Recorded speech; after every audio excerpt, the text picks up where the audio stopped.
Hello दोस्तों, welcome to the विज्ञान पाठशाला। विज्ञान पाठशाला में आपका स्वागत है। और बच्चों कैसे हो? आशा करता हूँ अच्छे होंगे। बच्चों आज से हमने क्या है, विद्या ज्ञान के लिए हमने क्लास स्टार्ट की कर दी है, मैथ की वो भी। ठीक है ना। तो आज से आपको क्या है, बहुत अच्छे तरीके से क्या है, मैथ की क्लास मिला करेगी। ठीक है ना, वो भी बिल्कुल फ्री में। ठीक है ना। और इस क्लास से आपको क्या है, बहुत ही ज़्यादा बेनिफिट होने वाला है। ठीक है। यदि आप न्यू हैं तो चैनल को क्या है, सब्सक्राइब कर लीजिए। और क्वेश्चन आगे देखना, पहले अच्छे लगे तो वीडियो को लाइक कर देना। ठीक है ना। तो स्टार्ट करते हैं। सबसे पहले क्या है, क्वेश्चन दे रखा है। पहला क्वेश्चन, यदि x अनुपात सॉरी y बराबर दे रखा है 3:5, तो 10x प्लस 3y अनुपात 5x प्लस 2y की वैल्यू क्या रहने वाली है। ठीक है ना। तो देखते हैं किस तरीके से क्वेश्चन होने वाला है। तो देखो क्या करने वाले हैं हम, x की वैल्यू तो 3 इसमें क्या है लगाने वाले हैं, और y की वैल्यू क्या है 5 इसमें लगाने वाले हैं। ठीक है ना। जहाँ y है वहाँ 5 लगाएंगे, और जहाँ x है वहाँ 3 लगाने वाले हैं। ठीक है ना। तो देखो सबसे पहले क्या है, 10 लिखा हमने, गुणा x का मान कितना लगाने वाले हैं 3, क्योंकि पहला मान 3 हमारा क्या है x का है। ठीक है। प्लस यहाँ पे क्या है 3 है, इंटू y का मान कितना है हमारे पास में 5। ठीक है। अनुपात लगा दिया ये। फिर उसके बाद में क्या है 5x, यानी 5 इंटू एक्स का मान 3 लगा दिया, प्लस 2 इंटू वाई, और y का मान कितना दे रखा है, मतलब 5। ठीक है ना, 5। बस इसे सॉल्व कर लीजिए। 10×3 = 30 रहेगा ये, प्लस 3×5 = 15 रहेगा ये। ठीक है ना। अनुपात ये 5×3 = 15 रहने वाला है, प्लस 2×5 = 10। ठीक है। 30 और 15 ऐड करोगे तो कितना हो जाएगा, 45 हो जाएगा। अनुपात 15 और 10 ऐड करोगे तो 25 हो जाएगा। अब ये अनुपात किसी एक नंबर से कट जाए तो काट देते हैं। ठीक है ना। तो 5 से काट सकते हो, इसके लिए 5 नम 45 और 5×5 इधर 25। ठीक है। तो ये अनुपात बना 9:5। देख लेते हैं कौन सा आंसर राइट होने वाला है। 9:5 देख लेते हैं कौन से वाले क्या है ऑप्शन में हमें दे रखा है। तो सी ऑप्शन आपका दे रखा है 9:5, ये ऑप्शन आपका बिल्कुल राइट आंसर हो जाएगा। ठीक है ना। अगला क्वेश्चन देख लेते हैं, क्वेश्चन नंबर दूसरे क्वेश्चन में क्या दे रखा है बच्चों। अच्छे से पहले रीड करना है क्वेश्चन के लिए, उसके बाद ही क्या है क्वेश्चनों को सॉल्व करना है। ठीक है ना। यदि आपने क्या है क्वेश्चन अच्छे से रीड नहीं किया तो क्वेश्चनों को क्या है करने में आपको प्रॉब्लम हो सकती है। ठीक है। तो देखो सबसे पहले बोल रहा है, यदि 1400 का x% 119 है तो x किसके बराबर है, अर्थात क्या हमें इसमें x की वैल्यू फाइंड करनी है। ठीक है ना। तो देखो जैसे बोल रहा है वो कि 1400 का की जगह हमेशा गुणा लगाते हैं, फिर क्या है x% हटाओगे तो बटे में 100 आने वाला है। ठीक है। और बराबर में दे रखा है 119। बस इसके लिए आप सॉल्व कर लीजिए। देखो 2 जीरो से ये 2 जीरो कट जाएंगे। ठीक है ना। तो अब क्या है, इसे x बराबर क्या बनने वाला है, ये 119 और ये 14 अपॉन में आ जाएंगे। ठीक है ना। 7 से काटते हैं, 7 दूनी 14, 7 से काटोगे 7 एकम 7, 4 बचा 49 हो गया, 7 7 49, अर्थात तो 17/2 रहने वाला है ये। लेकिन बटे में ऑप्शन क्या है, आंसर ऐसा नहीं दे रखा है। तो 2 से क्या करोगे, इसमें भाग करोगे। ठीक है ना। 2 से भाग करोगे तो 2 8 16 और 2×5 10, अर्थात क्या है 8.5 आपका क्या है राइट आंसर रहने वाला है। ठीक है ना। तो ऑप्शन नंबर कौन सा बनेगा इसका, सी ऑप्शन इसका भी क्या है बिल्कुल राइट आंसर रहने वाला है। ठीक है। अगला क्वेश्चन देख लेते हैं। तीसरा नंबर क्वेश्चन देखिए। तीसरे नंबर क्वेश्चन में क्या दे रखा है, ये बोल रहा है अनुपात 1:8 का प्रतिशत रूप क्या है। 1:8 का प्रतिशत रूप क्या है, इसे क्या है परसेंट में बनाना है इसके लिए।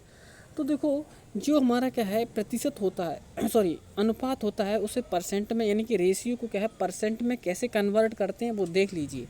यानी 1:8 को हम ऐसे लिखेंगे, पहले 1/8 कैसा लिखने वाले हैं, 1/8। अब 1/8 को हमें क्या करना है, परसेंट में चेंज करना है, कन्वर्ट करना है परसेंट में। तो परसेंट में चेंज करने के लिए हमेशा ध्यान रखना 100 से क्या करोगे मल्टीप्लाई, यानी कि 100 से गुणा करेंगे। ठीक है। अब बस इसे सॉल्व कर लीजिए। 4 से डिवाइड करोगे, 4 दूनी 8, 4 से इसे काटोगे तो कितना आएगा, 25 आ जाएगा। ठीक है। ऊपर तो बना 25 और बटे में क्या बना 2, 2 से भाग करोगे इसके लिए तो 2 एकम 2, 2 दूनी 4, पॉइंट लगाया, एक जीरो बढ़ा लिया। ठीक है ना। 10 हो गए, 2×5 10, यानी 12.5% इसका राइट आंसर रहने वाला है। ठीक है ना। कौन सा रहेगा, 12.5, यानी ऑप्शन नंबर बी आपका क्या है बिल्कुल राइट आंसर हो जाएगा। ठीक है। अगला क्वेश्चन देख लेते हैं। यदि बच्चों क्वेश्चन आपको क्या है पसंद आ रहे हो तो वीडियो को लाइक कर दीजिए और चैनल को सब्सक्राइब कर लीजिए, ठीक है ना। अगला क्वेश्चन देख लेते हैं। अगला क्वेश्चन बोल रहा है पी तथा क्यू का अनुपात 4:3 है, यानी कि पी एंड क्यू का जो रेशियो दे रखा है वो 4:3 दे रखा है। एंड इसका एलसीएम यानी कि लघुत्तम समापवर्तक लासा, ठीक है ना, जिसे क्या बोलते हैं लीस्ट कॉमन मल्टीपल, यानी कि लासा दे रखा है। एलसीएम कितना 36 दे रखा है, ठीक है। तो हमें पी प्लस क्यू की सॉरी वैल्यू ज्ञात करनी है, ठीक है। तो देखो बच्चों इसका मतलब क्या रहता है, 4:3 का मतलब यदि इससे हम क्या है अनुपात हटाएंगे तो ये नॉर्मल नंबर बन जाएंगे। एक 4x हो जाएगा और एक 3x हो जाएगा, यानी इनके साथ में क्या है एक कांस्टेंट राशि मान लेते हैं, ठीक है ना, कांस्टेंट राशि मान लेते हैं। अब 4x और 3x का लासा यदि देखा जाए तो कितना हो जाएगा, 4×3 12x हो जाएगा। कितना हो जाएगा, 12x हो जाएगा। क्योंकि लासा में क्या होता है जो नंबर कॉमन नहीं होते हैं उनकी गुणा कर लेते हैं और जो नंबर कॉमन होता है वो जैसा का एज इट इज लिख लेते हैं, ठीक ना। तो हमने क्या है 4 और 3 क्या है जो नंबर इनमें कुछ कॉमन नहीं है तो इन दोनों नंबरों की गुणा कर ली, यानी 4×3 12, ठीक ना। और x में x ही कॉमन है तो यहाँ से x लिख लिया। बराबर में कितना है 36, यानी कि ये भी लासा हो गया 36 और ये भी लासा हो गया 4x और 3x का, ठीक है। अब सॉल्व करोगे तो 12×3 36, x की वैल्यू 3 निकल के आ गई। तो एक संख्या 3 चौक 12 रहने वाली है, एक संख्या 3×3 9 रहने वाली है, ठीक है ना। अब इन दोनों का योग पूछ रहा है, यानी p प्लस क्यू का योग पूछ रहा है, ठीक है ना। p प्लस क्यू का मतलब योग पूछ रहा है। तो 12 और 9 को जोड़ोगे तो कितना बनने वाला है 21, ठीक है ना। कितना बनना 21, यानी सी ऑप्शन आपका बिल्कुल राइट आंसर हो जाएगा, ठीक है ना। कौन सा ऑप्शन बनने वाला है राइट, सी ऑप्शन आपका बिल्कुल राइट आंसर हो जाएगा, ठीक है। अगला क्वेश्चन देख लेते हैं। अगला क्वेश्चन दे रखा है 37 सही 1/2, यानी कि 37 होल 1/2 को परसेंट में कन्वर्ट करके बताना है कि इसका आंसर क्या रहने वाला है। तो देखो पहले क्या है, ये क्या है मिश्र भिन्न बोलते हैं ऐसे के लिए। इस मिश्र भिन्न को पहले आपको साधारण भिन्न में चेंज करना है। साधारण भिन्न में कैसे चेंज करते हैं, इन दोनों नंबरों की तो गुणा करते हैं और ऊपर वाला नंबर प्लस कर देते हैं। तो 37 दूनी 74 और एक कितना हो जाएगा 75/2, ठीक है ना। इसे प्रतिशत में बदलना है, ठीक है ना।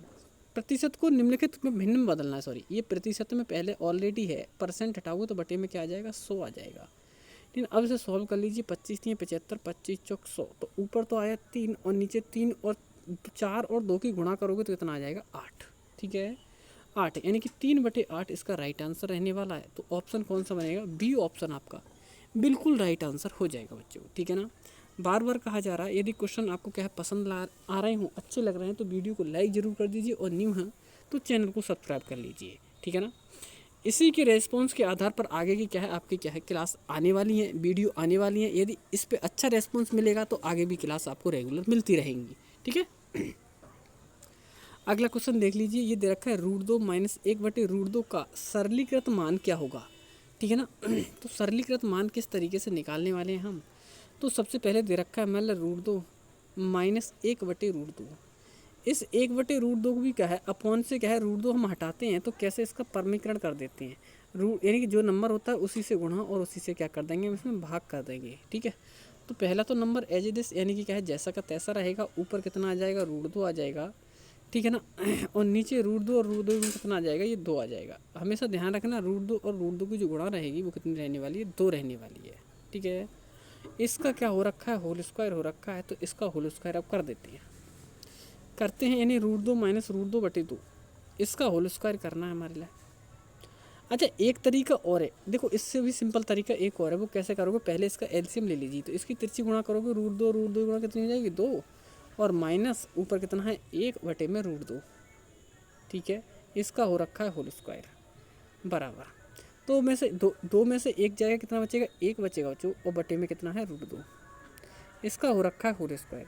तो 1 का स्क्वायर करोगे, 1 की पावर कितनी भी हो 1 ही रहता है, नीचे √2 का वर्ग करोगे तो 2 आएगा, ठीक है ना। किसी भी रूट का क्या है वर्ग करते हैं तो वर्ग से वर्गमूल हट जाता है, यानी स्क्वायर से स्क्वायर रूट हट जाता है या कट जाता है, ठीक है ना। तो कितना रहने वाला ये 1/2 आपका क्या है बिल्कुल राइट आंसर रहेगा, यानी ऑप्शन नंबर ए आपका बिल्कुल सही आंसर हो जाएगा, ठीक है। अगला क्वेश्चन देख लेते हैं। अगला क्वेश्चन बोल रहा है P7 1 और 3 को 11 से विभाजित है, ये संख्या क्या है 11 से विभाजित है, तो सबसे छोटी प्राकृतिक संख्या p का मान ज्ञात कीजिए। यानी कि ऐसा कौन सा नंबर लगाएं p के स्थान पर कि ये क्या है पूर्ण तरीके से 11 से विभाजित हो जाए। तो इसके देखो दो तरीके होते हैं, यानी कि एक तो डायरेक्ट ऑप्शन से कर सकते हो, यहाँ पे क्या है छोटे से छोटे नंबर लगाते हुए चलिए, ठीक है ना, और लगाने के पश्चात जिस नंबर को लगा के क्या है ये संख्या डिवाइड हो जाए वो क्या कहलाएगा, इसका क्या है आंसर बन जाएगा, ठीक है ना। एक अगला क्या रहता है, ऑड और इवन का रूल रहता है इसमें, ठीक है ना, यानी कि सम और विषम का रूल रहता है। हमें क्या करना है, सम प्लेस पर जो भी मतलब क्या है नंबर है उनका टोटल कर लेना है, और विषम प्लेस पर जो भी नंबर है उनका टोटल कर लेना है। यानी कि सम स्थान पर जो नंबर है उनका भी क्या है जोड़ लेना है, और विषम स्थान पर जो भी नंबर दे रखे हैं उनको भी जोड़ लेना है। तो देखो सम स्थान का मतलब क्या है, ये पहले नंबर पर है p, पहले नंबर पर क्या रहने वाला है p, फिर तीसरे नंबर पर 1, ये दोनों क्या है हमारे विषम स्थान पर हैं, तो क्या हो जाएगा p+1, क्या हो जाएगा ये p+1। फिर है सम स्थान पर कौन सा है, 7 है और 3 है, 7 और 3 को जोड़ोगे तो कितना आ जाएगा 10। इनका जो डिफरेंस है यानी अंतर है वो किसके बराबर होना चाहिए, या तो 0 होना चाहिए या फिर क्या है 11 के बराबर होना चाहिए, ठीक है ना। तो देखो 10 में से 10 में से 1 माइनस करोगे तो कितना बचेगा, 9 बचेगा, तो p-9 बराबर में कितना रहा हमारा 0, तो p बराबर 9 उधर जाके किसका हो जाएगा प्लस का।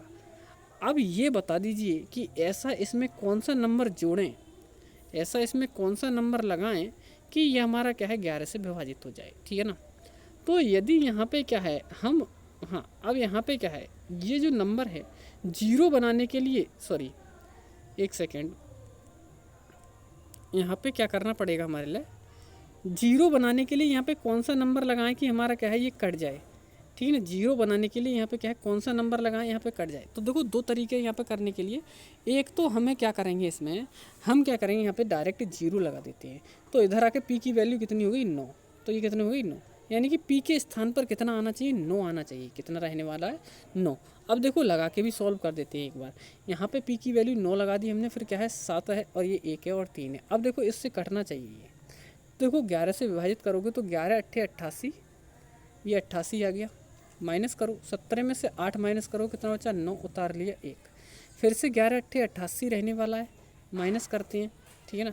11 में से 8 माइनस करोगे तो देखो ऊपर लिख दे, ये चलो यहीं आ जाएगा, 11 में से 8 माइनस करोगे 3 रहने वाला है, ठीक है, और उतार लिया कितना 3, तो 11 3 33, देख लीजिए पूरा पूरा कट गया, ठीक है।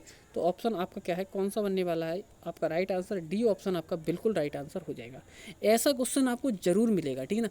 अब चाहे आप क्या है विद्या ज्ञान की या सैनिक स्कूल की या फिर क्या है नवोदय विद्यालय की तैयारी कर रहे हैं, ठीक है ना, प्रत्येक के लिए क्या है बहुत ही ज़्यादा क्या है इंपॉर्टेंट पेपर रहने वाला है ये, ठीक है। और साथ में क्या है ये इसमें मेन क्या है, हम क्या है इसमें विद्या ज्ञान के लिए क्या है पेपर सॉल्व करा रहे हैं इसमें, ठीक है।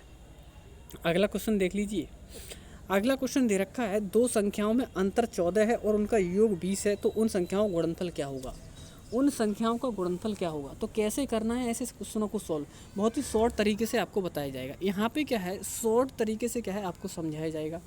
ऐसे क्वेश्चन आपको दे रखा हो तो एक बार इनको क्या है जोड़ के आधा कर दीजिए, तो 20 और 14 कितने हो जाएंगे 34, 34 का आधा कितना हो जाएगा 17, तो एक नंबर तो 17 हो गया हमारा। एक बार इनका अंतर करके आधा कर दीजिए, 20 और 14 का अंतर कितना हो जाएगा 6, और 6 को भी 2 से डिवाइड कर दीजिए, कितना आ जाएगा 3। एक नंबर 17 है हमारा, एक नंबर 3 है। देख लो अब देखो योग इनका 17 और 3 20 हो रहा है और अंतर इनका 14 आ रहा है। इनका क्या पूछ रहा है गुणनफल, तो 17 और 3 का गुणनफल कर दो, यानी 17 3 कितना हो जाएगा 51, आपका बिल्कुल राइट आंसर हो जाएगा, ठीक है ना। क्या होने वाला है 51 आपका बिल्कुल राइट आंसर हो जाएगा, ठीक है ना। अगला क्वेश्चन देख लेते हैं। अगला क्वेश्चन बोल रहा है एक संख्या को 5 से गुणा करके गुणनफल के साथ 25 गया, ठीक है ना, गुणनफल के साथ 25 जोड़ा गया, तो योगफल को 5 से भाग दिया जाता है एवं भागफल में से मूल संख्या को घटाया जाता है तो शेषफल होगा। ऐसे क्वेश्चनों को करने के लिए हम हमेशा क्या है क्वेश्चन का सहारा लेते हैं, जैसे क्वेश्चन बोल रहा है उसी तरीके से हम सॉल्व करते हुए चलेंगे, ठीक है। तो देखो सबसे पहले बोल रहा है कोई संख्या लीजिए, तो हमने क्या है एक संख्या ले ली, उसमें 5 से गुणा कीजिए, तो हमने इसमें 5 से गुणा कर दी, ठीक है। फिर क्या है गुणा करके गुणनफल के साथ 25 जोड़िए, इसमें क्या है 25 जोड़ दीजिए। फिर इसके लिए क्या है 5 से भाग दीजिए, योगफल को 5 से भाग दीजिए, तो हम इसको क्या है 5 से भाग दे देंगे। 5 से भाग देने का मतलब क्या है, इसमें से ऐसा करो 5 कॉमन ले लीजिए ऊपर से, तो क्या बचेगा ऊपर x + 5 पंजे 25, ये बचने वाला है, और बटे में कितना है 5, 5 से 5 कट जाएगा, अर्थात इतना करने पे हमें x + 5 मिला। फिर बोल रहा है इसे क्या है, मूल संख्या में से क्या है, इसमें से मूल संख्या घटा दीजिए, यानी कि जो संख्या तुमने मानी है वो इसमें से घटा दीजिए। तो x मानी तो x इसमें से घटा दीजिए, तो x से x कट जाएगा, कितना बचा 5। तो 5 इसका बिल्कुल राइट आंसर होने वाला है, यानी ऑप्शन नंबर सी। ठीक है, ऑप्शन नंबर सी। एक क्वेश्चन आपको होमवर्क के लिए है, ये आपको क्या है होमवर्क में इसका आंसर बताना है। ठीक है ना, कमेंट बॉक्स में कमेंट करके इसका आंसर देना है। देखते हैं कौन कौन बच्चा इसका क्या राइट आंसर देता है। क्वेश्चन है 342 में से कम क्या घटाया जाए ताकि शेषफल 8 से क्या है पूर्णतः विभाजित हो जाए। ठीक है ना, इसका आंसर आपको क्या है बताना है, क्या होने वाला है। ठीक है, क्या 6 होने वाला है, क्या 2 होने वाला है, क्या 1 होने वाला है, या 7 होने वाला है। ठीक है ना, तो इनका राइट आंसर आपको क्या है बताना है कि क्या इसका आंसर रहने वाला है। ठीक है ना, यदि आपको क्या है क्वेश्चन अच्छे लगे हों, आगे भी क्या है इसी तरीके की क्या है वीडियो देखना चाहते हो, तो वीडियो को लाइक कर दीजिए और साथ में क्या है चैनल को सब्सक्राइब कर लीजिए। ठीक है ना, तो थैंक यू दोस्तों, टाटा बाय बाय।